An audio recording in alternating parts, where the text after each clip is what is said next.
So hello everyone, welcome to my channel. तो कैसे हो सभी लोग? तो आई होप सभी लोग बढ़िया होंगे, घर बैठे मस्त वे में आप लोग अपने प्रिपरेशन कर रहे होंगे। तो लेकर आ गया हूं मैं आप लोग के लिए नया चैप्टर जो रहने वाला है चैप्टर नंबर 7 आप लोग का टर्म 2 के पर्सपेक्टिव से। टर्म 2 के तो थर्ड चैप्टर होने वाला है। सो डिटेल में इस चैप्टर को कवर अप करेंगे टर्म 2 के पर्सपेक्टिव से। और याद रखिए पूरे के पूरे वीडियो को जरूर देखना, वीडियो बहुत धांसू और मीम मटेरियल के साथ भरा पड़ा हुआ है। सो वीडियो को एंड तक के जरूर देखें, चैनल को सब्सक्राइब मार लेना क्योंकि इस तरीके का मजेदार कंटेंट हम आप लोग के लिए रेगुलर लाते रहेंगे टर्म 2 के लिए। तो जल्दी जाए चैनल को सब्सक्राइब मारें और बढ़ते हैं आगे की तरफ।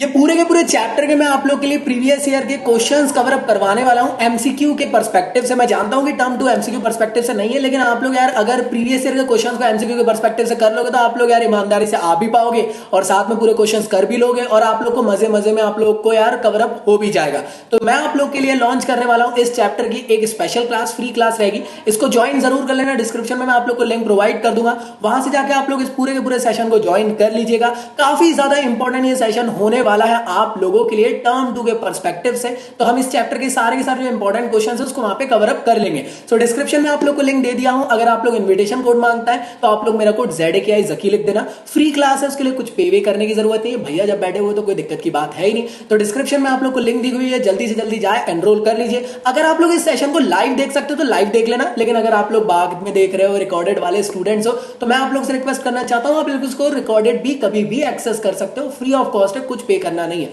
तो डिस्क्रिप्शन में मैं आप लोग को लिंक डाल दूंगा, वहां से जाके आप लोग इसको ज्वाइन कर लीजिएगा। तो चलिए बातों को खत्म करते हैं और बढ़ते हैं हमारे चैप्टर की तरफ। तो चलिए स्टार्ट करते हैं इस सीरीज को। हम तो बड़े हैवी ड्राइवर भाई।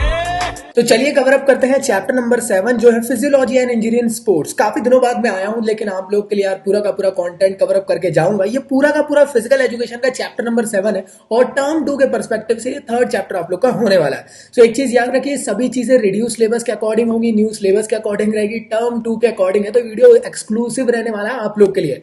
सो आगे बढ़ने से पहले जिस किसी ने मुझे अभी तक के इंस्टा में फॉलोअप नहीं किया, जल्दी से जाओ फॉलोअप कर लो। टेलीग्राम के चैनल और ग्रुप दोनों में ज्वाइन कर लो, सो दैट आप लोग को सारी नोटिफिकेशन, लेटेस्ट अपडेट मिलते रहेंगे। साथ में आप लोग मुझे अनअकैडमी में फॉलोअप कर सकते हैं, जहां पे मैं आप लोग के लिए ढेर सारी फ्री क्लासेस लाता रहता हूं, जिसके थ्रू हम लोग यहाँ पे ढेर सारी क्वेश्चंस की प्रैक्टिस भी कर लेते हैं।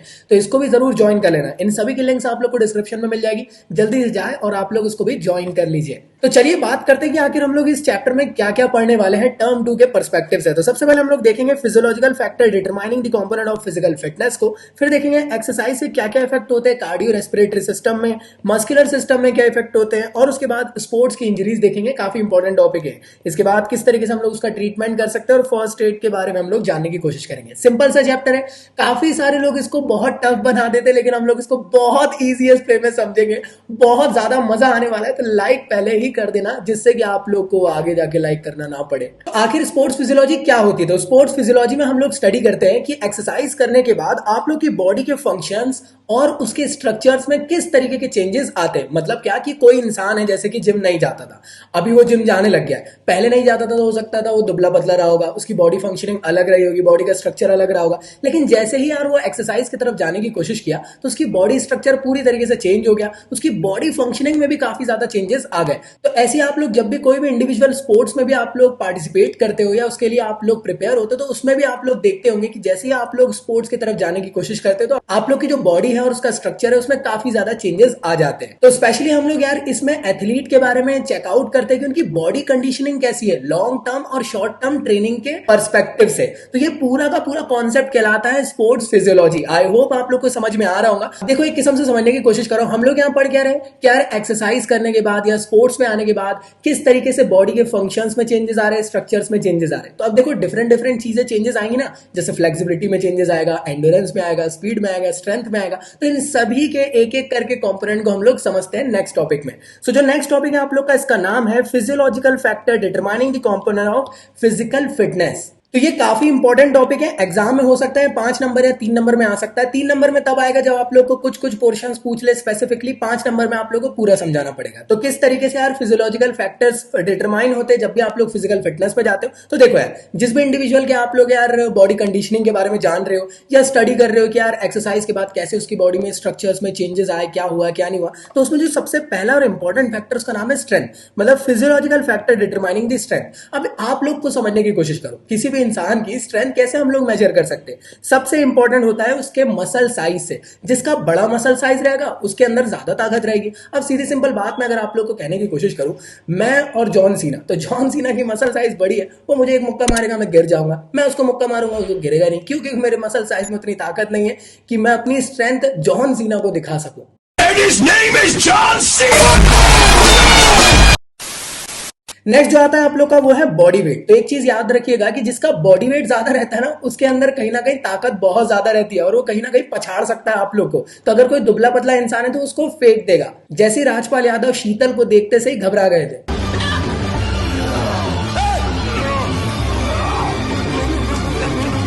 ये धोखा, ये कैसे कैसे नाम देते हो, आदमी को औरत का नाम देते हो। अब जो नेक्स्ट फैक्टर है उसका नाम है मसल कंपोजिशन। तो मसल कंपोजिशन भी बेटर होना जरूरी है, तभी आप लोग की स्ट्रेंथ डिफाइन होगी। अब दिमाग लगाने की कोशिश करो, आप लोग का आर्म्स है तो आर्म्स के अंदर आप लोग का ट्राइसेप भी होता है, बाइसेप भी होता है, 3 मसल ट्राइसेप में, बाइसेप में 2 मसल्स है। सभी को आप लोग को कहीं ना कहीं यार ट्रेन करना जरूरी है, सो दैट आप लोग का जो आर्म्स है उसका मसल कंपोजिशन बेटर रहेगा। तो इससे आप लोग की स्ट्रेंथ और ज्यादा बेटर हो जाएगी। अब जो नेक्स्ट इंपॉर्टेंट फैक्टर है वो है इंटेंसिटी ऑफ नर्वस इंपल्स। तो इसको बेसिक से समझने की कोशिश करते हैं। जैसे कि यार आप लोग जानते होंगे जिम के अंदर आप लोग जाते होंगे, वहां पे देखेंगे आप लोगों ने come on come on come on muscle mind connection बनाओ, जिससे कि आप लोग जो जोश में उठा सकते हैं। क्यों? क्योंकि आप लोग अपना मसल माइंड कनेक्शन बना रहे हैं, तभी आप लोग यार अपनी टोटल स्ट्रेंथ को लगा पा रहे हो। इसी तरीके से यार आपके घर में अलमारी को खसकाने की कोशिश की जा रही है, तो जो 4 लोग रहेंगे वो एक साथ चालूंगे, 1 2 3 उठाओ, मतलब क्या वो मसल माइंड कनेक्शन बना और पूरी स्ट्रेंथ आप लोगों ने लगाया। तो इस तरीके से आप लोग यार मसल माइंड कनेक्शन के थ्रू आप लोग अपनी स्ट्रेंथ को भी बेटर बना सकते हो। अब जो नेक्स्ट आप लोग का फिजियोलॉजिकल फैक्टर आता है वो है स्पीड। तो स्पीड को हम लोग कैसे डिटरमाइन कर सकते हैं? तो सबसे पहली चीज है मोबिलिटी ऑफ नर्वस सिस्टम। ये काफी इंपॉर्टेंट है, दिमाग लगाना। कोई इंसान दौड़ रहा है, कोई एकदम सोच कर ही दौड़ रहा है यार, उसने अपने दिमाग में बना लिया कि उसके एक सामने और वो ठुकरा के मेरा प्यार एकदम दिमाग में उसका बज रहा है और दौड़ रहा है, तो इससे होगा क्या कि उसका जो नर्वस सिस्टम से जो कनेक्शन है और बेटर रहेगा और वो और तेजी से दौड़ पाएगा, वो अपनी फुल स्पीड को एक्वायर कर पाएगा। तो इस तरीके से आप लोग इसको समझ सकते हो। नेक्स्ट आप लोग का है मसल कंपोजिशन। मसल कंपोजिशन भी काफी इंपॉर्टेंट है। अगर आप दौड़ रहे हो तो आप लोग की काव्स की मसल्स बेटर होनी चाहिए, है ना, क्योंकि वो काफी इंपॉर्टेंट है। थाई किया हम लोग कह सकते हैं लोअर लिम्स की मसल्स बेटर होनी चाहिए। साथ ही साथ याद रखिएगा स्पीड में आप लोग की फास्ट ट्विच फाइबर काफी इंपॉर्टेंट रोल प्ले करती है। अब ये क्या होती है? 2 टाइप की आप लोग की मसल फाइबर्स होती है, एक होती है फास्ट ट्विच फाइबर, एक होती है slow Twitch fibre. Fast Twitch fibre work करती है जब भी आप लोग को एक्सप्लोसिव स्ट्रेंथ चाहिए, मतलब एकदम से एनर्जी चाहिए। तो जब भी आप लोग मैराथन में दौड़ रहे हो या कम डिस्टेंस में आप लोग फुल स्पीड में दौड़ना चाहते हो, तो वहां पे वर्क करती है फास्ट ट्विच फाइबर। और स्लो ट्विच फाइबर तब वर्क करती है जब आप लोग को धीरे धीरे धीरे धीरे एनर्जी चाहिए लॉन्ग टर्म के लिए, तो वो एंड्योरेंस में काम आएगा या मैराथन में काम आएगा। तो स्पीड के लिए तो आप लोग की fast Twitch fibre muscles better तरीके से ग्रूम्ड होनी चाहिए। अब नेक्स्ट जो आता है वो है आप लोग का एक्सप्लोसिव स्ट्रेंथ। सीधी सिंपल बात, आप लोग के अंदर एक्सप्लोसिव स्ट्रेंथ बेटर रहनी चाहिए। वो कहां से आएगी? तो फास्ट ट्विच फाइबर से आएगी। अगली चीज है फ्लेक्सिबिलिटी। सीधी सिंपल बात, देखो एक चीज समझने की कोशिश करो, जो मोटे लोग रहते हैं यार उनके अंदर फ्लेक्सिबिलिटी कम रहती है, वो ज्यादा स्पीड में नहीं दौड़ पाते। जो दुबले लोग रहते हैं यार उनके अंदर फ्लेक्सिबिलिटी ज्यादा रहती है, वो ज्यादा स्पीड में दौड़ सकते हैं। तो आई होप आप लोग को ये फैक्टर समझ में आ गया होगा स्पीड का। अगला जो है उसका नाम है physiological factor determining the endurance. Endurance का मतलब क्या है? सहनशीलता, ठीक है ना। तो ये कैसे आ सकती है कि मतलब आप कितने लंबे समय तक के टिके रहोगे। रहा नहीं जाता, तड़प ही ऐसी है ना। वहां पे नहीं यार भाई, क्या गंदी सोच है सबकी। तो जो सबसे पहला पॉइंट है उसका नाम है एरोबिक कैपेसिटी। एरोबिक कैपेसिटी का मतलब क्या कि आप लोग के अंदर VO2 मैक्स की वैल्यू कितनी जा रही है, मतलब क्या ऑक्सीजन सप्लाई आप लोग का बेटर होना चाहिए। आप लोग खुद जानते हो अगर आप लोग को लॉन्ग टर्म तक के सस्टेन करना है तो बॉडी के अंदर ऑक्सीजन सप्लाई बेटर वे में होनी चाहिए। ऑक्सीजन सप्लाई बेटर होगा तो ब्लड सर्कुलेशन के लिए इंपॉर्टेंट, और ब्लड कहीं ना कहीं वर्क करता है आपको एनर्जी प्रोवाइड करने के लिए। तो सभी चीजें एक दूसरे से रिलेटेड है। अगर आप लोग 20 किलोमीटर की मैराथन में दौड़ रहे हो तो आप लोग को धीरे धीरे धीरे धीरे आप लोग को चलते रहना पड़ेगा, सो दैट आप लोग लॉन्ग टर्म तक के सस्टेन कर सको। अगला चीज आता है लैक्टिक एसिड टॉलरेंस। तो आपकी बॉडी के अंदर ये चीज मेंटेन रहनी चाहिए। इसको आप लोग ठीक भी कर सकते हो धीरे धीरे करके, अगर आपकी बॉडी के अंदर ये सही तरीके से बैलेंस नहीं है तो। अगला आता है आप लोग का मूवमेंट इकोनॉमी। मूवमेंट इकोनॉमी का क्या मतलब कि आप लोग देखो, अब मैराथन में जा रहे हो, 20 किलोमीटर दौड़ना है, हाँ, आपको क्या लग रहा है, पहले ही आप फुल स्पीड में दौड़ लोगे, फुल स्पीड में दौड़ लिया, आप थक गए, फिर क्या होगा, आप दौड़ ही नहीं पाओगे भाई। आपने बस 200 मीटर दौड़ लिए, उसके बाद आपका खेल खत्म। 20 किलोमीटर दौड़ना था भाई, आपने अपनी पूरी एनर्जी लगा दी। मूवमेंट इकोनॉमी ये होती है कि धीरे धीरे धीरे धीरे मतलब आपको एक पेस में दौड़ना है। फॉर एग्जाम्पल 10 की स्पीड में आप दौड़ रहे हो और आप उसको सस्टेन करते हुए चल रहे हो। इससे आप लोग का स्लो ट्विच फाइबर जो रहेगा वो भी आप लोग का एनर्जी मेंटेन करके रखेगा और आप लोग की मसल जल्दी से जल्दी यहाँ पे ब्रेक डाउन नहीं होंगी। अगर मसल ब्रेक डाउन नहीं होंगी तो आप लोग की एनर्जी बरकरार रहेगी और आप लोग यार पूरी मैराथन को कवर अप कर सकते हो। तो एक मूवमेंट इकोनॉमी बनाकर रखना जरूरी है। जैसे गाड़ी में रहता है ना, इकोनॉमी 40 की स्पीड में चलाओ तो पेट्रोल जो है खपत वो कम होती है, तो बस वैसा ही आप लोग को करना है। मतलब आप लोग को एकदम सेम पेस पे आप लोग को दौड़ते रहना, बस खत्म कहानी। अब नेक्स्ट आता है आप लोग का मसल कंपोजिशन। तो मसल कंपोजिशन हर जगह वर्क करेगा यार, कि अगर आप लोग लॉन्ग टर्म तक के सस्टेन कर रहे हो तो मसल कंपोजिशन बेटर वे में होना चाहिए। स्लो टिच फाइबर आप लोग का सही तरीके से वर्क करना चाहिए। साथ ही साथ आप लोग की बॉडी के अंदर जो लोअर लिम्स है वो सही तरीके से आप लोग के मेंटेन होने चाहिए अच्छे से एक्सरसाइज करके। कभी ऑब्जर्व करना, जितने एथलीट रहते हैं जो रनिंग वगैरह करते हैं, मैराथन में जाते हैं, तो उनके काफ्स देखना बड़े आप लोग को एकदम धांसू दिखता है। हमारे काफ्स यार एकदम अजीब से दिखता है, ठीक है। तो उनके एकदम मेंटेन रहते हैं, मसल कंपोजिशन बेटर रहता है, वो लॉन्ग टर्म तक के सस्टेन कर पाते हैं। तो जो नेक्स्ट आप लोग का फिजियोलॉजिकल फैक्टर है वो है आप लोग का फ्लेक्सिबिलिटी के लिए। तो फ्लेक्सिबिलिटी हम लोग कैसे चेकआउट कर सकते हैं? सबसे पहली चीज तो मसल स्ट्रेंथ के थ्रू। दूसरी चीज क्या है? Age and gender. ये काफी इंपॉर्टेंट है कि देखो एक चीज समझो, छोटे बच्चों के अंदर फ्लेक्सिबिलिटी ज्यादा रहेगी, योगा वगैरह आप लोग करवा सकते हो, कोई भी आसन करवा सकते हो। बुजुर्ग लोग जो रहेंगे उन लोग की फ्लेक्सिबिलिटी उतनी मेंटेन नहीं रहती, तो एज के अकॉर्डिंग भी, जेंडर के परस्पेक्टिव से भी ये चीज डिफरेंशिएट कर सकती है। अगली चीज है स्ट्रेचेबिलिटी ऑफ मसल्स। मसल कितनी ज्यादा स्ट्रेचेबल है तभी तो फ्लेक्सिबिलिटी होगी ना भाई, हर कोई ऐसा पैर नहीं कर सकता है, काफी सारे लोग को प्रॉब्लम आएगी। तो यहाँ पे स्ट्रेचेबिलिटी ऑफ मसल्स भी बेटर होनी चाहिए, तभी आप लोग की फ्लेक्सिबिलिटी मेंटेन हो सकती है। अब जो नेक्स्ट पॉइंट आता है उसका नाम है इंटरनल एनवायरनमेंट। तो इंटरनल एनवायरनमेंट भी काफी इंपॉर्टेंट रोल प्ले करता है। अगर आपके घर में कोई फिटनेस फ्रीक है तो आपको रोज सुबह उठाएगा, चलो उठो, चलो चलो स्ट्रेचिंग करने चलेंगे, ये करने चलेंगे, जिससे आप लोग की फ्लेक्सिबिलिटी इंक्रीज होगी। तो ये भी काफी इंपॉर्टेंट रोल प्ले करता है। जो नेक्स्ट आप लोग का आता है वो है प्रीवियस इंजरी। मतलब क्या कि पुरानी कोई इंजरी नहीं रहनी चाहिए। अगर इंजरीज वगैरह है तो फ्लेक्सिबिलिटी के लिए कहीं ना कहीं प्रॉब्लम फेस करवा देगा। चलिए नेक्स्ट टॉपिक की तरफ बढ़ते हैं। जो नेक्स्ट टॉपिक है आप लोग का effect on the exercise on the cardio respiratory system. मतलब क्या कि अगर आप लोग रेगुलर एक्सरसाइज करते हो तो आपके कार्डियो रेस्पिरेटरी सिस्टम में कैसे वर्क करता है और कैसे बेनिफिट प्रोवाइड करता है, क्या क्या इफेक्ट होता है, क्या क्या प्रॉब्लम्स होती है, सब कुछ हम लोग देखेंगे। सबसे इंपॉर्टेंट चीज तो कार्डियो रेस्पिरेटरी सिस्टम क्या है, मतलब हार्ट और लंग्स के अंदर जो साथ ही साथ कोरिलेट वर्क होता है। मतलब क्या, हार्ट आप लोग का ब्लड पंप करता है और साथ ही साथ जो आप लोग के लंग्स है वो आप लोग के रेस्पिरेटरी के सिस्टम के काम आते हैं। दोनों एक दूसरे से कोरिलेट है, एक चीज याद रखिएगा। तो कार्डियो रेस्पिरेटरी सिस्टम जब भी वर्ड यूज हुआ तो हार्ट और लंग्स दोनों से हम लोग रिलेट करते हुए चल रहे हैं।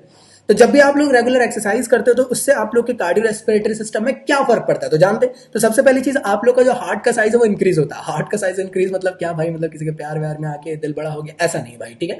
मतलब क्या कि अगर आप लोग रेगुलर एक्सरसाइज करोगे तो भाई आप लोग का हार्ट में भी मसल्स होती है, उसकी मसल्स भी बड़ी होने लग जाएगी यार। सीधी सिंपल बात है, एक्सरसाइज करोगे तो मसल्स बिल्डअप होती है, तो हार्ट की मसल्स भी बिल्डअप होने लग जाती है। इसी तरीके से अगर आप लोग रेगुलर एक्सरसाइज करते हो तो आप लोग का जो हार्ट रेट है वो भी सही तरीके से मेंटेन होता है, डिक्रीज होता है, और आप लोग का जो ब्लड का फ्लो है वो इंक्रीज होता है बॉडी में। ब्लड का फ्लो अगर इंक्रीज होगा बॉडी में तो न्यूट्रिशन आपकी बॉडी पार्ट्स में अलग अलग जगह पे पहुंचेंगे और अच्छे से हील हो गया, आप लोग फिर बढ़िया एक नंबर तंदुरुस्त दिखोगे। इसी के साथ साथ जो आप लोग की बॉडी के अंदर ब्लड का प्रेशर है वो रिड्यूस होगा। ब्लड का प्रेशर और फ्लो डिफरेंट है। पानी जो बह रहा है ना गंगा पुत्र, तुम हो कौन बालक? मैं गंगा पुत्र देवव्रत हूं। गंगा पुत्र हो तो बह जाओ।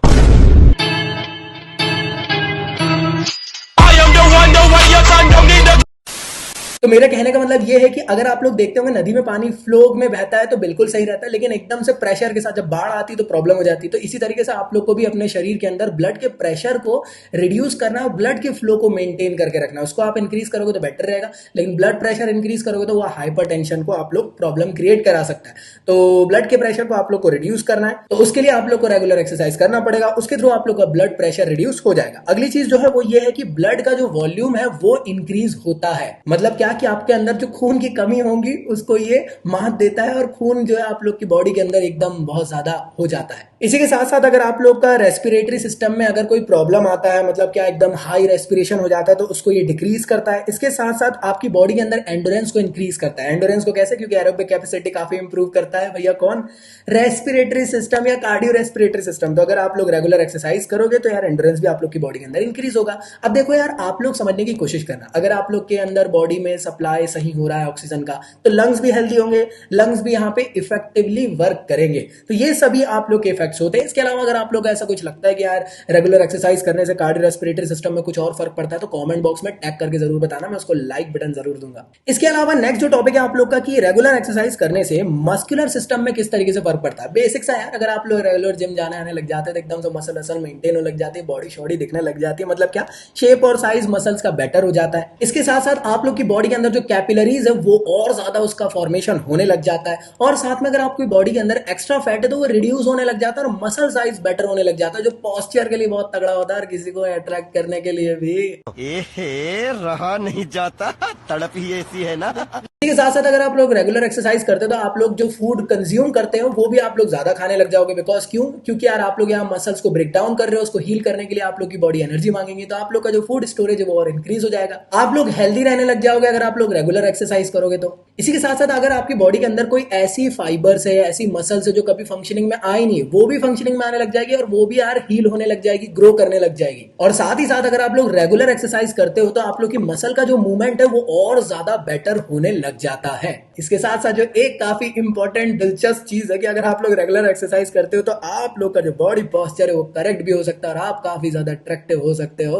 तो ये सभी के सभी आप लोग के इफेक्ट्स थे। इसके अलावा अगर आपको ऐसा लगता है तो कमेंट बॉक्स में टैग करके बता सकते हैं। इसके अलावा देखते हैं अब नेक्स्ट टॉपिक। तो नेक्स्ट टॉपिक आता है आप लोग का काफी इंपॉर्टेंट, जिसका नाम है स्पोर्ट्स इंजरीज। किस तरीके की चोट वोट लगती है भैया स्पोर्ट्स में, उसके बारे में देखते हैं। तो जो सबसे पहला टॉपिक उसका नाम है स्पोर्ट्स इंजरी। तो स्पोर्ट्स इंजरी क्या होती है, मतलब क्या यार इंजरी मतलब क्या, चोट वोट लग जाना। तो स्पोर्ट्स इंजरी मतलब क्या ट्रेनिंग के टाइम पे या कंपटीशन के टाइम पे अगर आप लोग की बॉडी में कुछ इंजरीज लग जाती है, चोट लग जाती है, तो वो कहलाती है स्पोर्ट्स इंजरी। अब ये जो इंजरीज होती है नेचुरल होती है ना, खुद से कोई बैट अपने शरीर पे मारेगा नहीं नेचुरली होते, गिर पड़ गए उस वजह से हो सकती है। और एक और चीज याद रखना है, स्पोर्ट्स इंजरीज बहुत ज्यादा कॉमन होती है, हर किसी को हो सकती है। अगर आप लोग स्पोर्ट्स वगैरह के फील्ड में रेगुलरली खेलते वरते रहते हो तो आप लोग गिरोगे पड़ो जरूर। बात करते हैं कि आखिर कितने टाइप की स्पोर्ट्स इंजरीज हम लोग को अभी पढ़ना है एग्जाम पॉइंट ऑफ व्यू से। सबसे पहले हम लोग देखेंगे सॉफ्ट टिश्यू इंजरीज, दूसरी देखेंगे बोन इंजरी और फिर देखेंगे जॉइंट इंजरी।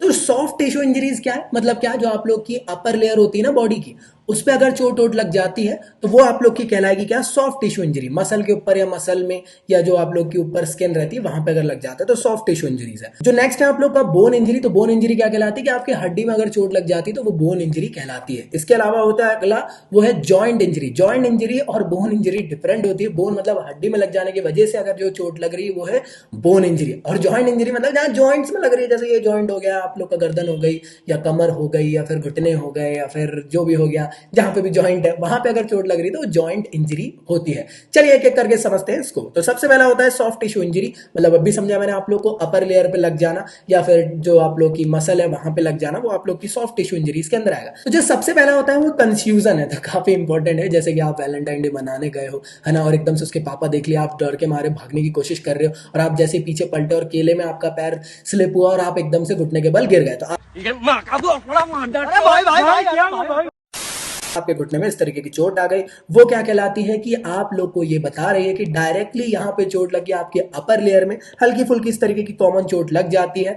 तो भाई मेरे ख्याल से आप लोग के साथ ऐसा नहीं हुआ होगा वैलेंटाइन में, और इसी को कहते हैं माइनर एक्सीडेंट। तो ये बेसिक सा आप लोग का यार इंजरी होती है जो बचपन में कभी ना कभी किसी को लगी होंगी, और वैलेंटाइन में तो कईयों को लगी होंगी, जैसे किसी के पापा या फिर कोई पुलिस वाला दिख गया होगा। तो और स्पोर्ट्स की फील्ड में कब होती है, जब यार आप लोग स्पेसिफिक तरीके के आप लोग स्पोर्ट्स इक्विपमेंट नहीं पहनते हो, तब ये हो सकती है। क्रिकेट में आप लोग यार रनिंग कर रहे हो या दौड़ रहे हो बॉल के पीछे और पैर स्लिप हो जाए, गिर जाए, तो इस तरीके की आप लोग को चोट लग सकती है। नेक्स्ट होता है आप लोग का स्ट्रेन। स्ट्रेन क्या चीज है, फॉर एग्जांपल आपको किसी ने पकड़ लिया वैलेंटाइन डे के दिन है ना, और आपका हाथ पकड़ लिया, चलो मम्मी पापा के पास, और आप छुड़ाने की कोशिश, अरे छोड़ो हाथ छोड़ो, लेकिन यहाँ क्या हो गया, आप लोग की जो यहाँ पे ये मसल है इसको ट्विस्ट कर दिया गया, तो इस वजह से आप लोग की बॉडी के अंदर स्ट्रेन हो जाता है। मतलब क्या, आप लोग की जो मसल्स है पुलिंग करने की वजह से या ट्विस्टिंग करने की वजह से इंजरीज पैदा हो जाना आपकी बॉडी के अंदर, वो कहलाता है स्ट्रेन। तो ये चीज याद रखिएगा। सो वैलेंटाइन डे के दिन काफी सारे लोग को ये प्रॉब्लम हुआ होगा। इसी के साथ साथ ये स्पोर्ट्स की फील्ड में कब हो सकता है यार, खींचातानी के टाइम पे, जैसे कबड्डी के गेम में ये ज्यादातर हो सकता है, जहां पे खींचातानी चलती है, तो इस टाइप के प्रॉब्लम्स स्ट्रेन वाले आ सकते हैं। अब जो नेक्स्ट है आप लोग का वो है स्प्रेन। तो स्प्रेन क्या है, तो सीधी सिंपल बात, वैलेंटाइन डे के दिन आपके पापा ने आपको देख लिया किसी के साथ और आप डर के मारे भागने की कोशिश कर रहे हो, और आप ग्राउंड खेती खेत दौड़ रहे हो, खेती खेत दौड़ रहे हो कि पापा से डर के मारे मैं बच जाऊं, लेकिन क्या है, खेत में होता है टेढ़ा मेढ़ा इस तरीके से अनड्यूलेटेड पोर्शन, पैर टेढ़ा हुआ और आप लोग को हो गया क्या, स्प्रेन। क्यों? क्योंकि यहाँ पे लीगामेंट हो जाती है ब्रेक डाउन या फिर लीगामेंट ओवर स्ट्रेच हो जाती है यहाँ पे, और इस तरीके के प्रॉब्लम को कहलाते हैं हम लोग क्या, स्प्रेन। अब जो नेक्स्ट है आप लोग का वो है एब्रेशन। तो एब्रेशन क्या होता है यार, सीधी सिंपल बात, वैलेंटाइन डे के दिन आप लोग उसको लेने गए और आप उसको पीछे बैठाए और स्टाइल से आप लोगों ने गाड़ी को चुकाने की कोशिश करे,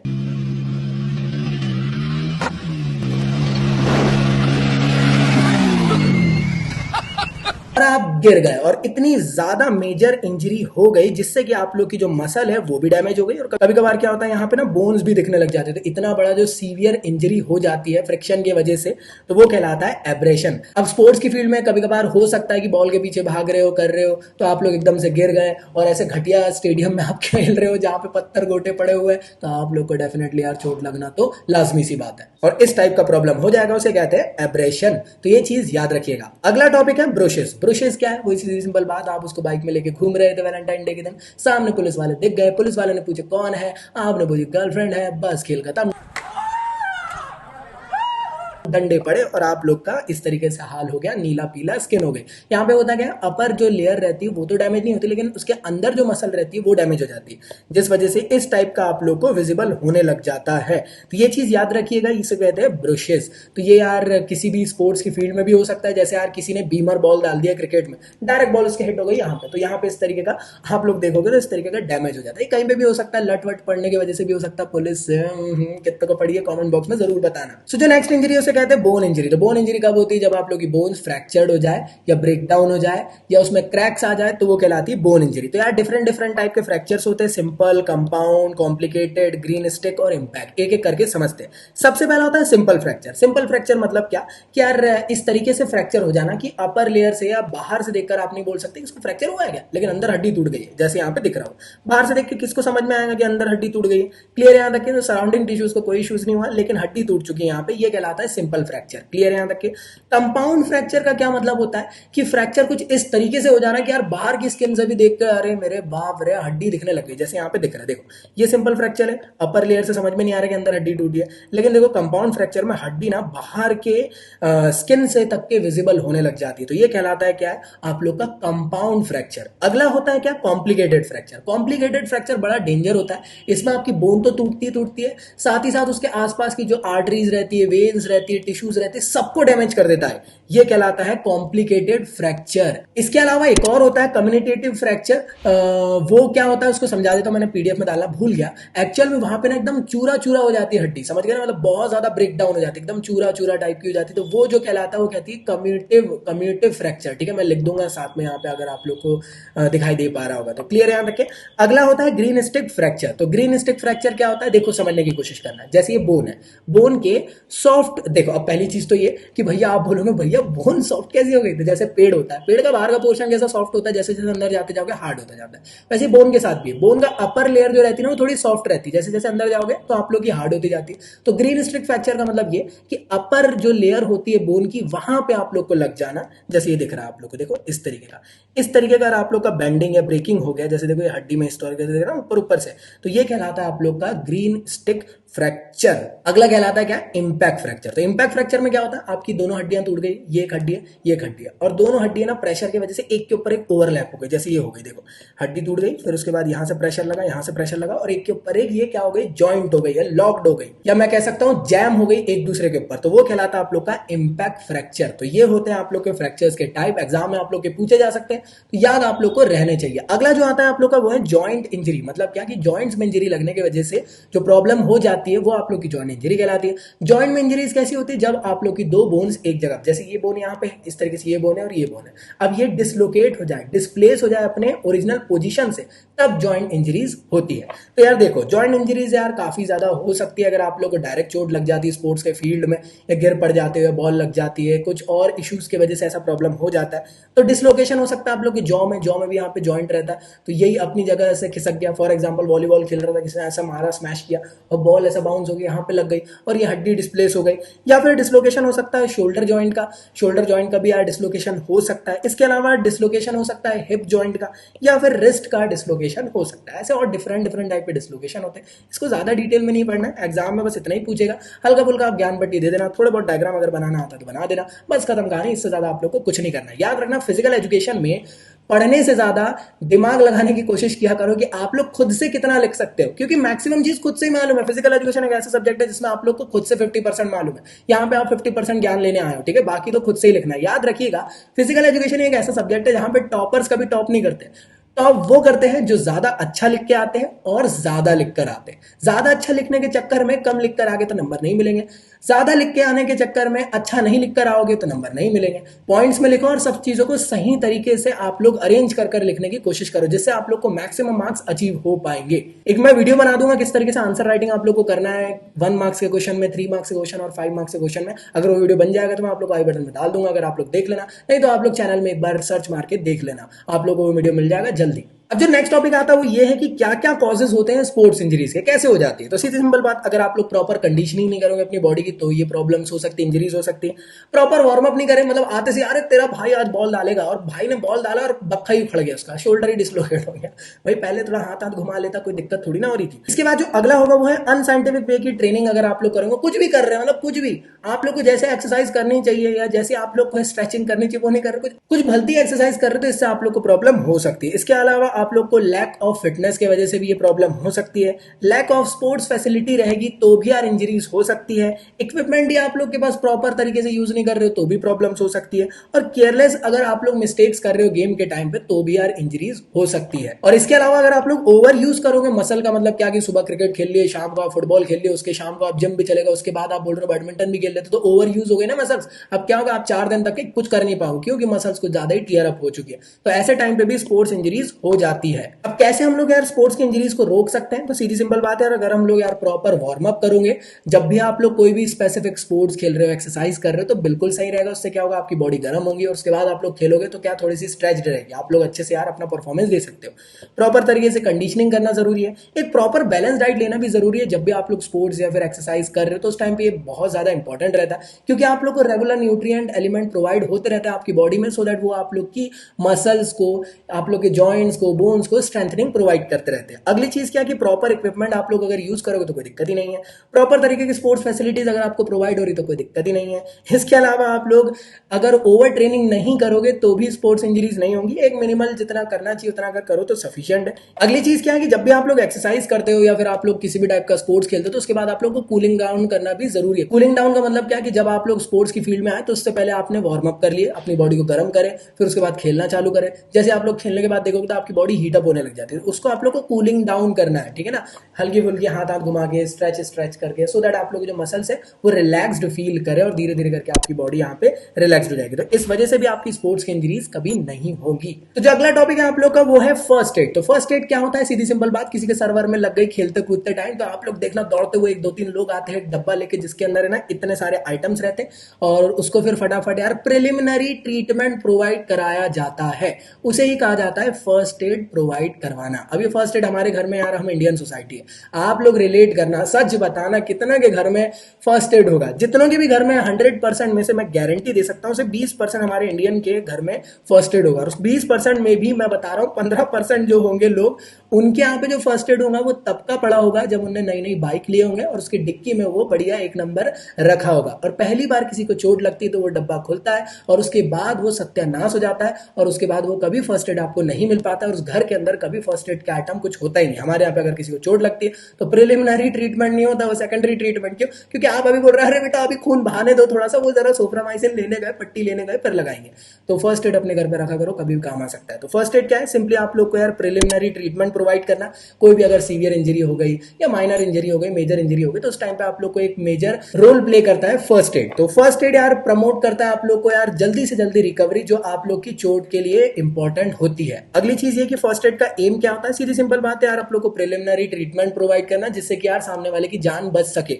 इसके अलावा इसका जो ऑब्जेक्टिव है वो क्या है, प्रिजर्व करना आप लोग की लाइफ को, प्रमोट करना आप लोग की रिकवरी को और प्रेडिक्ट करना आप लोग की जो अर्ली मेडिकल ट्रीटमेंट आप लोग को देना उसके अकॉर्डिंग। तो कभी कभार ना ऐसा क्वेश्चन पूछ लेता है कि फर्स्ट एड के 3 P's बताओ, तो यही है। ठीक है, तो ये चीज को याद रखना आप लोग, प्रिजर्व, प्रमोट और प्रेडिक्ट। तो ये काफी इंपॉर्टेंट टॉपिक था। आई होप आप लोग इसको अच्छे से लिख सकते हो। 2 नंबर या 3 नंबर में क्वेश्चन आ सकता है। अब इसके अलावा मैं आप लोग को एक चीज बता देना चाहता हूं कि इस चैप्टर में आप लोग को थ्योरी लिखना है, ठीक है। तो आप लोग को यार प्रीवियस ईयर के क्वेश्चंस की प्रैक्टिस करना बहुत जरूरी है। अगर आप लोग प्रीवियस ईयर के क्वेश्चंस की प्रैक्टिस करोगे तो वो आप लोग के लिए कहीं ना कहीं बेनिफिशियल रहेंगे। तो इसलिए मैं आप लोग को यार रिकमेंड करना चाहता हूं ओसवाल की ये बुक, जिसके अंदर आप लोग को फिजिकल एजुकेशन के चैप्टर वाइज काफी सारे तगड़े तगड़े क्वेश्चंस मिल जाएंगे प्रीवियस ईयर के, जो टर्म 2 के पर्सपेक्टिव से डिजाइन करी गई है। तो इस बुक में आप लोग को फिजिकल एजुकेशन के अलावा बाकी सब्जेक्ट्स भी मिल जाएंगे। जैसे अगर आप पीसीबी से हो, पीसीएम से हो, या फिर अगर आप कॉमर्स से हो, तो बाकी सब्जेक्ट भी आप लोग को फिजिकल एजुकेशन के साथ मिल जाएंगे। सारे के सारे प्रीवियस ईयर के क्वेश्चंस इसमें एम्बेड करे गए। काफी तगड़ी सी बुक है ये, जरूर इसको यूज करें और अपनी प्रिपरेशन के लिए आप लोग बेनिफिशियल बनाएं। एक ही बुक के अंदर सारे के सारे टॉपिक्स आप लोग को मिल जाएंगे, आंसर्स भी इसमें आप लोग को मिल जाएंगे बहुत अच्छे से लिखे हुए।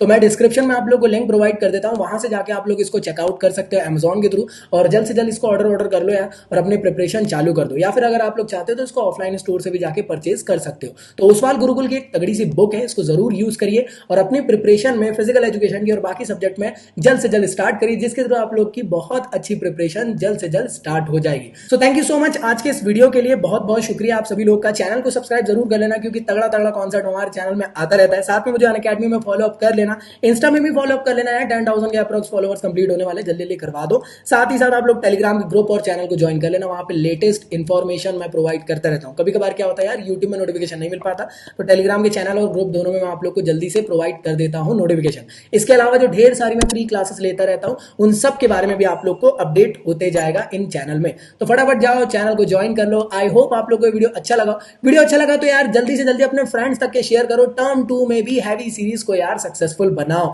और लाइक शेयर जरूर करें। 1000 लाइक तो चाहिए इस वीडियो में जल्द से जल्द। और देखते हैं क्या हम लोग टर्म 2 एग्जाम तक के 2 लाख सब्सक्राइबर कंप्लीट कर पाते हैं कि नहीं। तो जल्दी जल्दी जाएं, टारगेट पूरा करें और बढ़ते हैं नेक्स्ट चैप्टर की तरफ। तो बहुत जल्दी आप लोग के लिए नेक्स्ट चैप्टर में लेके आने वाला हूं। जब तक के लिए गुड बाय। पढ़ाई करते रहो, सदा सेक्सी रहो मेरे स्टूडेंट्स, मेरी जान। Bye bye.